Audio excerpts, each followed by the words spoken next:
Eskerrik asko, presidente Anderea. Urte asko pasatu dira. 80. hamarkadan hasita, hainbat txosten egin dira estatutuaren betetze mailaren inguruan. Bere osotasunean betetzeko proposamenak adostu izan dira legebiltzarrean. Parlamentuan hainbat eztabaida izan dira, baina emaitzak oso eskazak izan dira eta hori ukaezina da.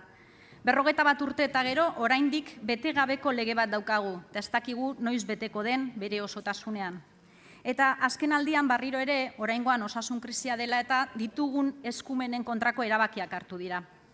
Egia da, agenda berri bat adostu dala Jaurlaritza eta Espainiako gobernuaren artean, baina ikusita orain arteko konpromisoak ere egon direla eta ez direla bete, gizartearen zati handi bat normala da eszeptikoa izatea. Eta gainera, eskumen garrantzitsu batzuen gaineko konpromiso bakarra 2021 aztertzen hastea da. Euskal jendarteak iruzur egin zaiola sentitzen du eta behin eta berriro adostasunak ez betetzeak estatus politiko berri baterako beharrizana indartu besterik ez du egin. Horregaitik, Euskal Herria Bildutik indarrak batzen jarraituko dugu eta politikoki antolatzeko beste eredu hobe baten bila lanean jarraituko dugu. Gure eskubide historikoak errespetatzen dituen antolaketa eredu bat behar dugulako.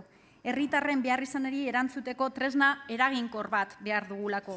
Argi daukagulako egiten ditugun politika publikoak zenbat eta herritarren beharrizanatietatik hurbilago egon, orduan eta eraginkorragoak eta demokratikoagoak direla.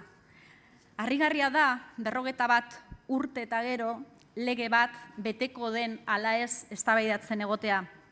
Eta printzipioz borondatea erakutsi izan duen gobernu baten aldetik hain konpromiso eskaza ikustea penagarria da. Argi dago, legea betetzeko borondaterik balego beteko zen dagoeneko. Gobernu ezberdin bat daukagu, horregaitik ikusten dugu saiakera egin behar dugula gure eskubideak defendatzeko benetako borondaterik dagoen ikusteko. Baina argi izan behar dugu, eskuz aldatu barik dauden eskumenak herritarrei ukatzen zaizkien eskubideak dira. Ez dira opariak, ez dira mesedeak, gure eskubideak besterik ez dira. Eta beraz, amaitzeko, Euskal Herriko alderdiei eskari bat egin nahi diet, mozio adostu bat aurkezteko eskaragai izan, baina oraindik aukera daukagu herritarrei gure arteko batasuna lortzeko gai garela erakusteko. Alderdikerien gainetik, herritarren interesak jarriz, aukera bat daukagu gaur egungo Espainiako gobernuari senatutik ahots bateratu bat helarazteko. Adostasunak betetzeko eta ahalik eta arinen legez aurreikusita zeuden eskumen guztiak eskuz aldatzeko eskatuz, daukaguzan eskumenak eta parlamentuen erabakiak errespetatzeko adieraziz, eta gobernuen arteko hartu-emanak bilateralak eraikitzeko exigituz.